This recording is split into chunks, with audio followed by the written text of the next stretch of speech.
Hello and welcome to the Sacred Rainbow Warrior. Today I will be talking about the 10 common questions answered about spirit animal totems. I'll be answering the questions of how do you find your spirit animal? Is there the most powerful one? How many spirit animals can you have? Can your spirit animal change over time? What's the difference between a spirit animal and a spirit totem? What happens if you don't like your spirit animal? And are your spirit animals linked to past lives and karmic connections? Can your spirit animal choose you against your will? How do spirit animals manifest in your life? And are there dark or shadow spirit animals? So join me today as we dive on in to answer the first one. So if you don't know, my name's Alistair McLean and I am a spirit animal specialist. Um, the story behind that is when I started my spiritual journey in 2019, I realized that I could see spirit animals and communicate with them. And I took a deep dive with that and started to understand the profound hidden medicine of the higher dimensional meanings, divine meanings of each animal and how they can help us heal. And so I went deeper and higher and how can I say, more devoted to the purification of that energy to open up a new realm of spirit animal wisdom because I found that the wisdom that's out there already is a bit wishy-washy. It all seems to sound the same. And I did this by mirroring. I met my partner back in 2020, and when we met, we were friends. We became really good friends, and she was a great channeler, and we used to be able to mirror each other.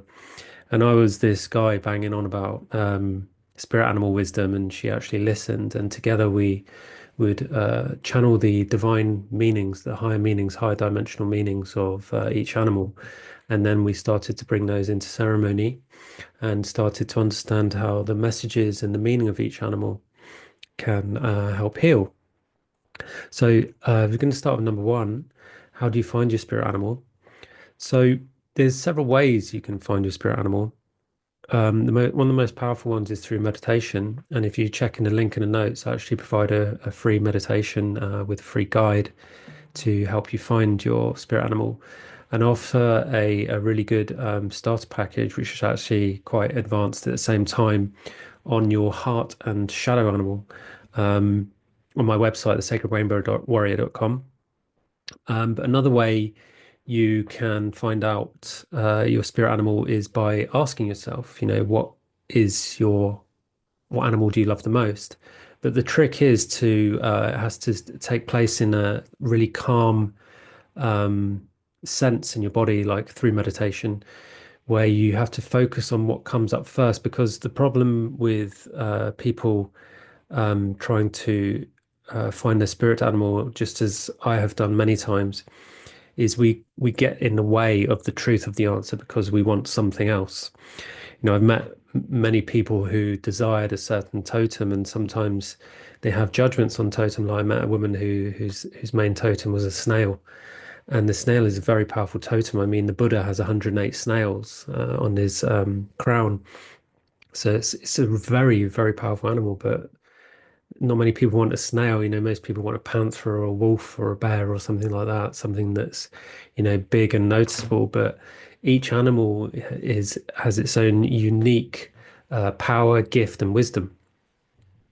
Question number two, is there a most powerful one? Well, not really, but there are some really big ones, really advanced ones that hold enormous divine coding that is extremely difficult to embody due to the level of power that they hold.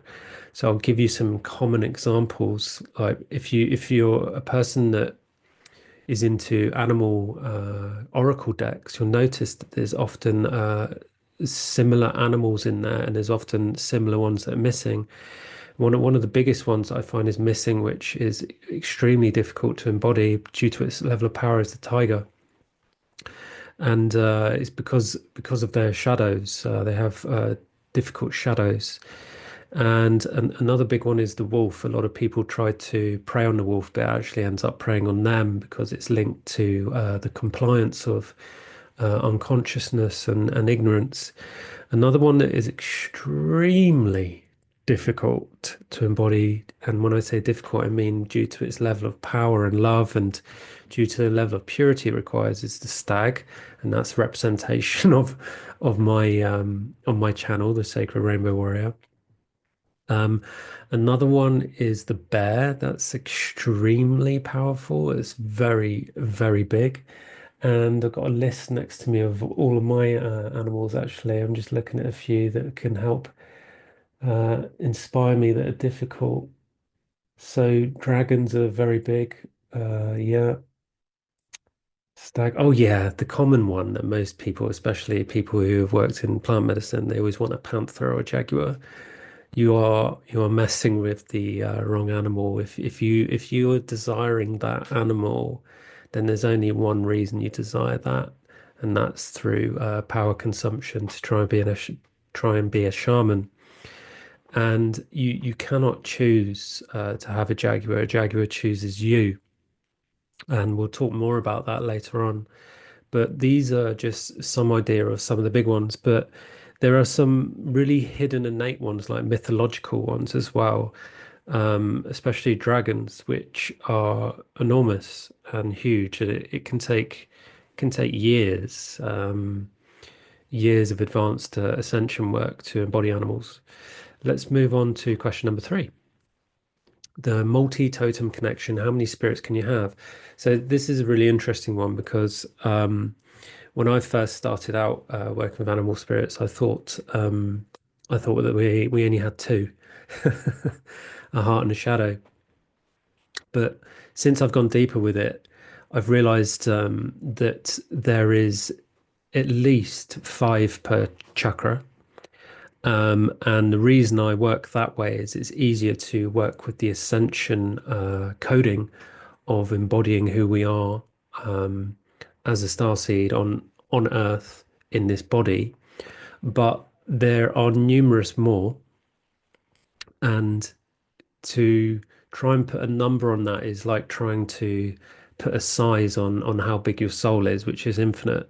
So it's a very multi-dimensional question that doesn't have a straight answer. So we'll move on to number four. Evolving guides. Can your spirit animal change over time? Your spirit animals change as you do. So if you were born, for example, I was born as a lion spirit, and when I was born, my spirit animal came as a cub, and I saw that through my ceremonies, a lion cub. And as I grew, so did my lion. So you are your spirit animals. This is what most people don't understand. They're not something outside of you. They make up who you are. They're part of your DNA, and they're representations of essentially your ancestors and parts of you because you're not just one being, you're made up of multiple beings. So therefore you're made up of multiple animals. And so as you grow, so does your animal. Question number five. Spirit animal versus totem animal. What's the key difference? Okay, so spirit animal or spirit guide is something that comes in to help you with difficult situation. This helps me. This has happened to me and has helped me quite often. A spirit animal that I talk about very often. If you look at my podcast, episode 13, I talk about the wasp. This has come in to help me many times, and it's a very I find it quite an easy spirit animal to work with because it's about jealousy and in its shadow, and in its gift, it's about influence. And so I know that if I'm feeling bad, if I'm in a psychic attack and I see a wasp, I know that somebody's feeling jealousy towards me. And that came in when you listen to episode 13. It helped me heal. I had a wound in my left arm that was due to jealousy from a child, and the wasp came in, and I got that venom out and put it into a stone, and then the inflammation from my arm went, and I started to heal. It was really profound. And the these guides that come in can really help with just specific issues in your life, specific problems. Like jealousy is a specific issue, whereas a totem is like a life totem. It's part of who you are, and it stays with you throughout your life to guide you through onto your destiny, to help you claim, remember, and fulfill your divine purpose. And I work that's very advanced work because it requires working in the body through the chakras, but then there are the chakras that are outside of the body. And you first have to embody the ones in the body to understand how your body actually works, how your spirit works, how you work emotionally, and then you can start to really ask some really big advanced questions about divine purpose and how it all works. Um, and so the totem is really a lifelong connection that is committed to helping you embody your innate soul and all of the gifts that come with that. And the wonderful thing about embodying spirit totems is the gifts that come with them. They're extremely profound. If you've ever done any work on soul retrievals, you'll know that just one soul gift can take years to embody because they're really big and they come through sometimes with great surprise.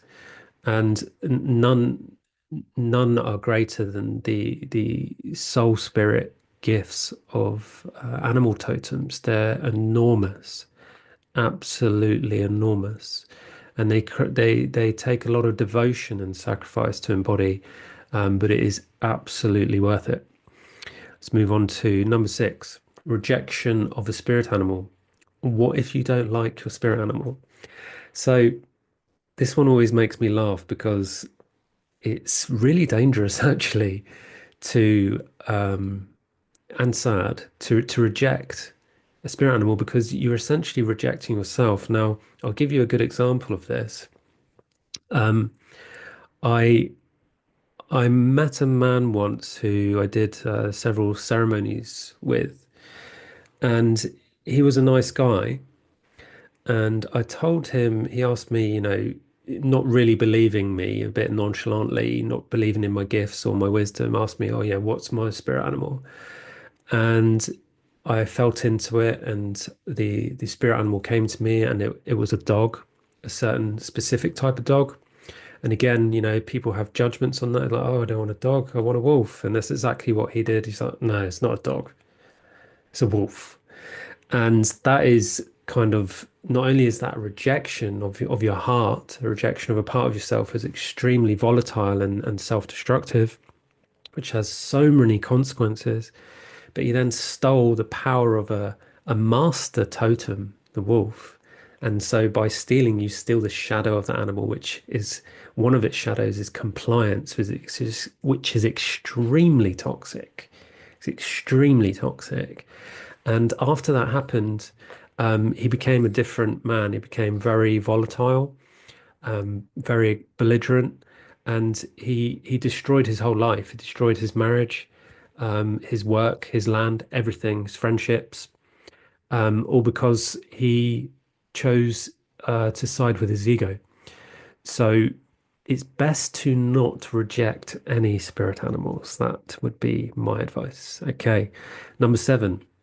This is a good one. Karmic connections. Are spirit animals linked to past lives? Absolutely, yes, they are.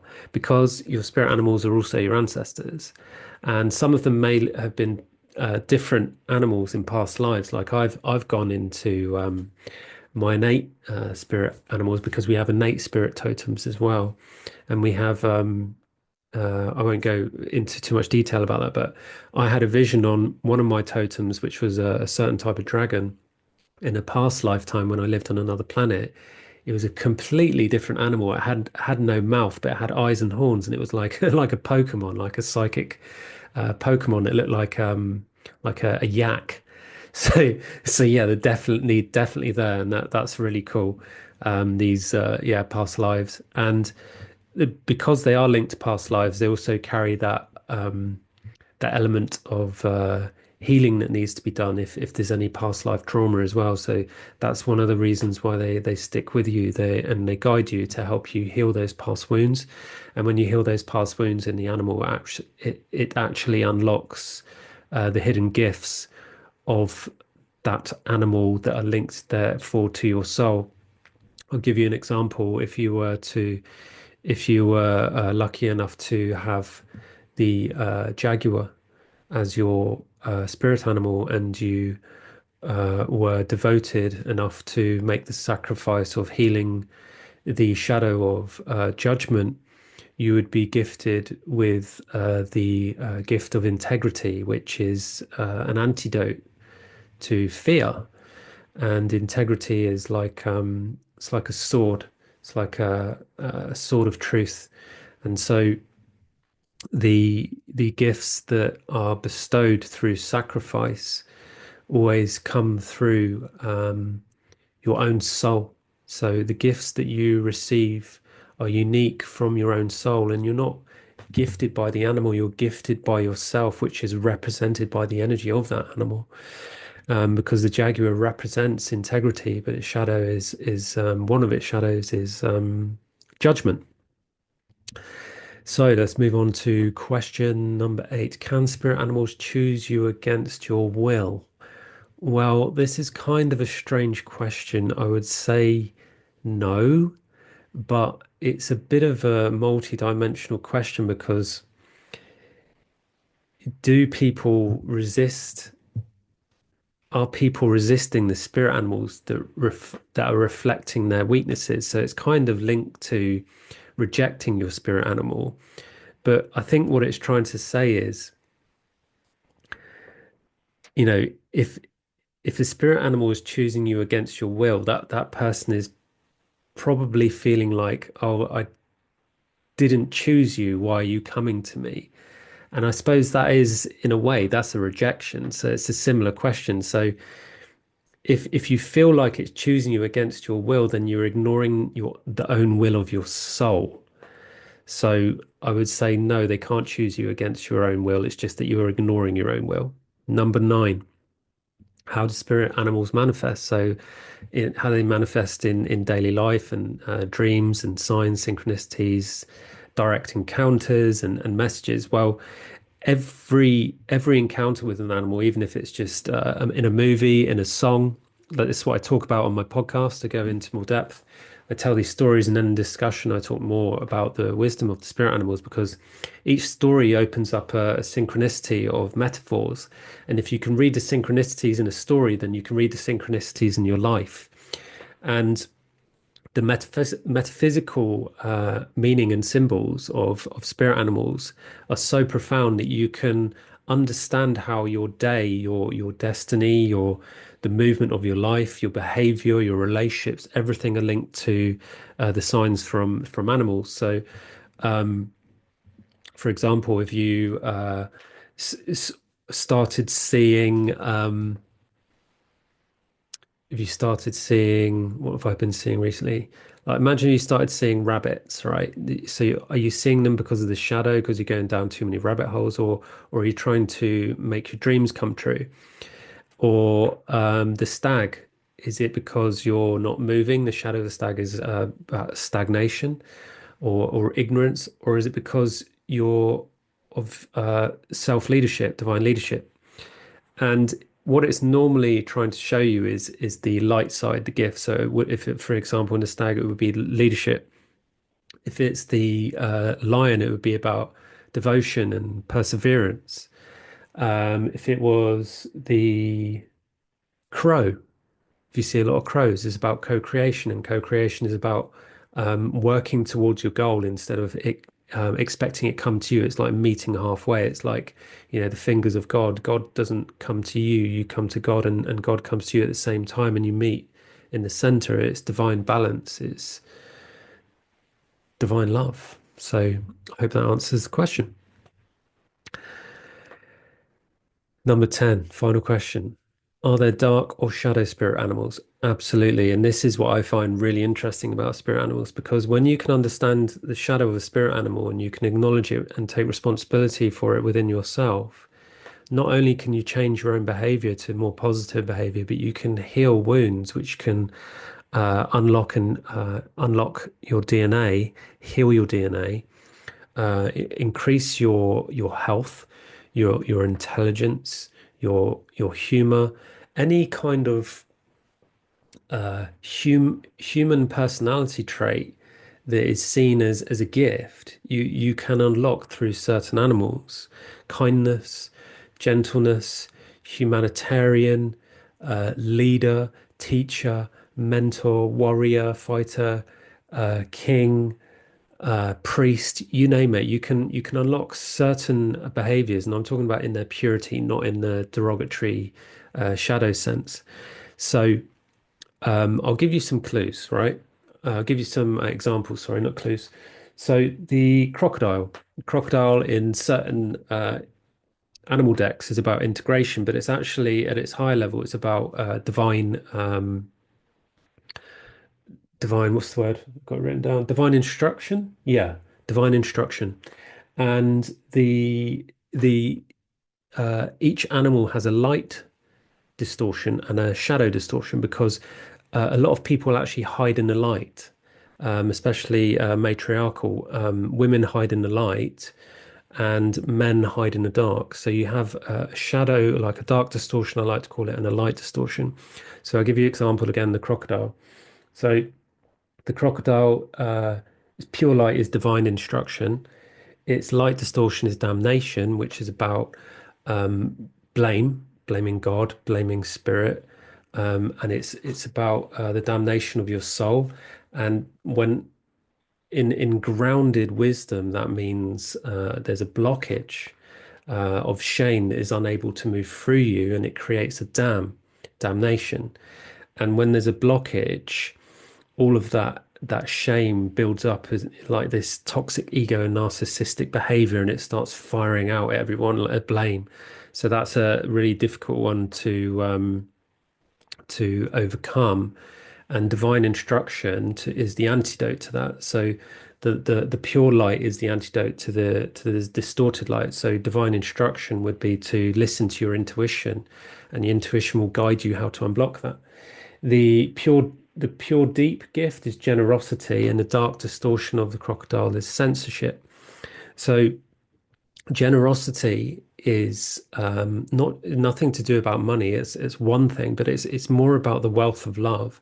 How generous and with your love are you? How generous are you at being in service for others and not expecting anything in return? Whereas censorship is the distortion of that, where you don't give people a chance to express themselves. It's really like the censorship of love, the censorship of the voice. I've done many videos on this, on damnation and censorship, and it's really a difficult one to heal that one. So I hope that answers all your questions. But if you have any more questions about spirit animals, I absolutely would love to answer them. And if you would like to work with me personally, please check out my website, thesacredrainbowwarrior.com. Thank you for listening. Bye bye.